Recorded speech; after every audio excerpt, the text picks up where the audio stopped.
పంచాంగం పేరు మీద కొన్ని లక్షల కోట్ల రెవెన్యూ భారతదేశంలో ప్రతి సంవత్సరం అవుతుంది. లక్షల కోట్లు. ఇవాళ ఇక్కడ ఒక ప్రోగ్రామ్ జరుగుతుందన్నా ఏం జరుగుతుందన్నా పంచాంగం మనకిస్తున్నటువంటి రెవెన్యూస్ ఇవన్నీ కూడా.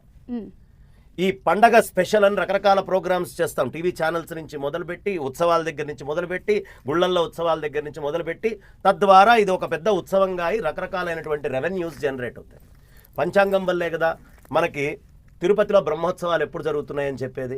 బ్రహ్మోత్సవం అనగానే కొన్ని లక్షల మంది వెళ్తున్నారా? అన్ని లక్షల మంది వల్ల ఎన్ని రకాలైనటువంటి పరిశ్రమలు బతుకుతున్నాయి.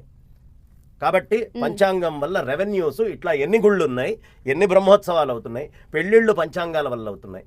మనకు అన్నప్రాసనలు, బారసాలలు, నామకరణాలు అన్నీ కూడా పంచాంగాల వల్లే జరుగుతున్నాయి. పంచాంగము ఈ దేశానికి కొన్ని లక్షల కోట్ల రెవెన్యూ ఇస్తోంది. తద్వారా ఆ రెవెన్యూ వల్ల మన భారతదేశం ఎప్పుడు సుభిక్షంగా ఉంటుంది. అలా ఉంచడంలో పంచాంగం